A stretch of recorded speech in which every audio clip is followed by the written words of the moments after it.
Now, the Reserve Bank of India's Monetary Policy Committee unanimously kept a key lending rate, repo rate, unchanged amid the rising fear of the Omicron variant of COVID across the globe. India's central bank kept the key lending rates unchanged for the 9th consecutive time.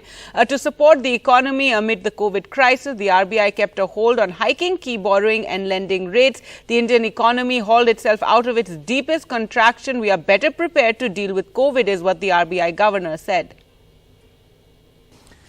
Based on an assessment of the macroeconomic situation and outlook, the MPC voted unanimously to maintain the status quo with regard to the policy repo rate and by a majority of 5:1 to retain the accommodative policy stance.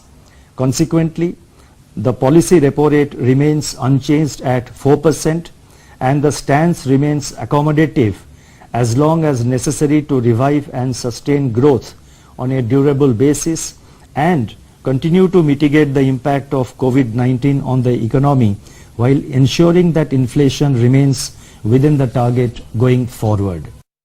The projection for real GDP growth is retained at 9.5% in 21-22, consisting of 6.6% in Q3 and 6% in Q4 of 21-22. I would now like to turn to inflation. Headline CPI inflation ticked up in October to 4.5% from 4.3% in September, after falling sharply between June and September.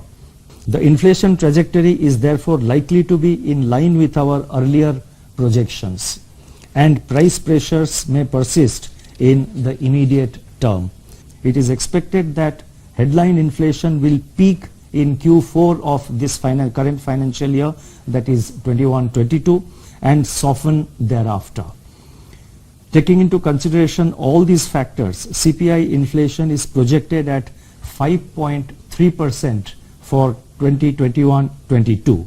The RBI governor's monetary policy in line with what economists were expecting, the key lending rates being left unchanged. So, of course, at the moment, experts as well as analysts believe this is a huge uptick for markets. We could, of course, see economy-driven stocks like housing, auto and banking shares surge at the moment. However, leaving the market reaction aside, the RBI governor did say that, look, the new variant Omicron leaves us in a wait-and-watch mode, and, of course, caution now again prevails.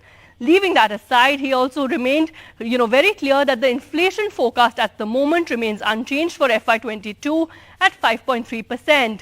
Although he did admit that core inflation being high remains a concern and Q4 may see inflation at a higher peak. He also said that growth at the moment, the growth forecast for FY22 remains unchanged.